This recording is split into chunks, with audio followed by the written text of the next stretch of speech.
Et parlons éducation à présent, un nouveau dispositif éducatif pour les enfants autistes. Il était attendu depuis longtemps dans les Yvelines. Dès la prochaine rentrée, en septembre, l'école Willy Brandt d'Elancourt accueillera une UEM, unité d'enseignement maternel pour les enfants autistes. 7 enfants yvelinois de 3 ans seront ainsi pris en charge. Les 2 conventions relatives à ce dispositif ont été signées ce vendredi à Elancourt. Explication.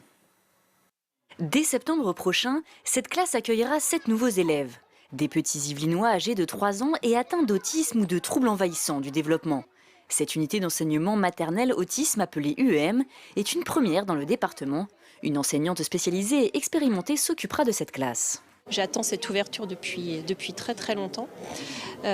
Effectivement, l'autisme, c'est un handicap qui a été très peu reconnu ces dernières années. Donc ils ont besoin d'un espace de travail très restreint, individualisé, avec très peu de stimuli visuels et auditifs. Donc il faut aménager l'espace de manière à ce qu'ils puissent entrer dans les apprentissages sans être perturbés par tout ce qu'il y a autour. L'initiative est inscrite dans le 3e plan autisme initié en 2013.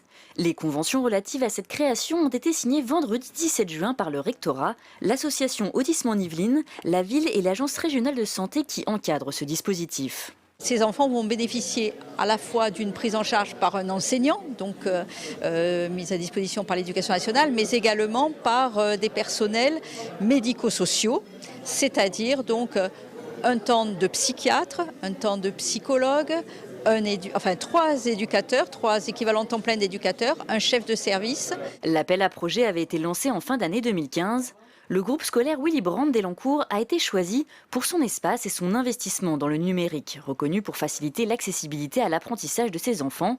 Robots et tablettes devraient faire partie des équipements. On montre que le numérique aussi peut améliorer la compréhension, améliorer le travail scolaire, l'apprentissage d'un enfant qui, comme symptôme, a le repli sur soi, a un problème dans une fuite dans les contacts sociaux, c'est un peu isolé du monde. Donc il s'agit de par ce travail intellectuel différencié où il puisse travailler à son rythme, lui à propre rythme, parce que les outils numériques vous permettent de travailler à votre propre rythme. Le projet a été proposé par l'association Autisme en Yvelines. L'association dispose d'un service d'éducation spéciale et de soins à domicile et connaît bien les problématiques des enfants autistes, comme son président, dont le fils est atteint par la maladie. Les places en établissement spécialisé sont très rares. Donc le gros avantage, le gros intérêt de l'UEM tel qu'on ouvre ici à Elancourt, c'est qu'on est capable d'intégrer très tôt, même quand le diagnostic n'est pas entièrement posé, son enfant dans une classe d'inclusion dans une école ordinaire. Et ça, c'est une chance inouïe. 17% des élèves scolarisés cette année dans le département sont atteints de troubles envahissants du comportement. D'autres unités d'enseignement de ce type devraient être créées.